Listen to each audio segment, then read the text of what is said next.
네, 여야가 선거구 획정안을 놓고 접점을 찾지 못하면서 이제 내일이면 전국 246개 선거구가 사라지는 이 사상 초유의 선거구 대란이 벌어지게 됩니다.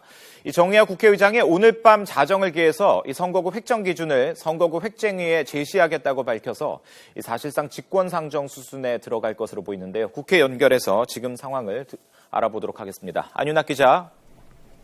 네, 국회에 나와 있습니다. 네, 선거구 획정안 올해 안에 처리하는 건 이제 사실상 불가능하다고 봐야겠죠. 네, 그렇습니다. 12월에 들어서만 8번의 지도부 협상을 벌였던 여야가 지금은 사실상 협상에 손을 놓은 모습입니다. 연내 합의가 내일 자정 0시를 기해 끝내 불발되면 헌법재판소 결정에 따라 내일부터는 모든 지역구가 무효가 됩니다. 그나마 선관위가 고육지책으로 오는 1월 8일까지는 예비후보들의 선거운동을 잠정 허용하기로 해 혼란은 최소화될 전망인데요. 그래도 정치권이 너무 무책임한 것 아니냐, 상대적으로 여유로운 입장의 현역 의원들만 득을 보는 것 아니냐는 비판이 적지 않습니다. 이런 가운데 정의화 국회의장은 오늘 밤 자정을 기해 선거구 획정 기준을 제시하겠다고 밝혔습니다.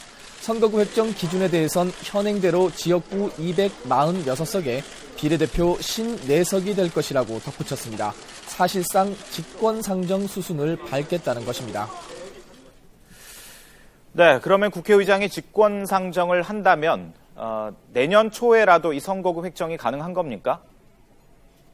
꼭 그렇지만은 않습니다. 현행대로 지역구 246석에 비례대표 54석으로 가자는 것은 인구 편차를 2대1로 하라는 헌재 결정에 따라 농어촌 지역구가 축소되도록 그냥 내버려 두자는 말과 똑같습니다.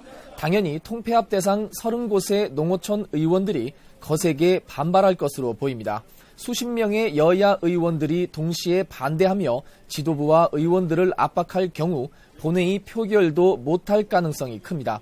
특히 영남과 호남에서 각각 4석씩 줄어드는데 여야는 이를 막기 위해 지역구를 7석 늘리고 비례대표를 그만큼 줄이자고 잠정 합의했던 겁니다. 만약 다음 달 8일 본회의에서 정 의장이 직권상정안마저 부결되면 국회는 1월 임시국회를 다시 열어야 합니다. 네, 이 선거구 획정 문제와 함께 여야가 이 쟁점 법안에 대해서도 협상을 벌였는데 이것도 역시 결국 내년으로 넘어가게 됐군요.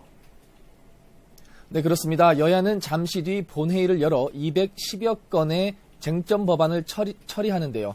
모조리 다 무쟁점 법안입니다. 여야가 첨예하게 맞섰던 서비스 산업 발전 기본법과 기업 활력 제고 특별법, 테러 방지법, 북한 인권법, 그리고 노동개혁 5개 법안 등 주요 쟁점 법안은 아직 상임위 문턱조차 넘지 못했습니다.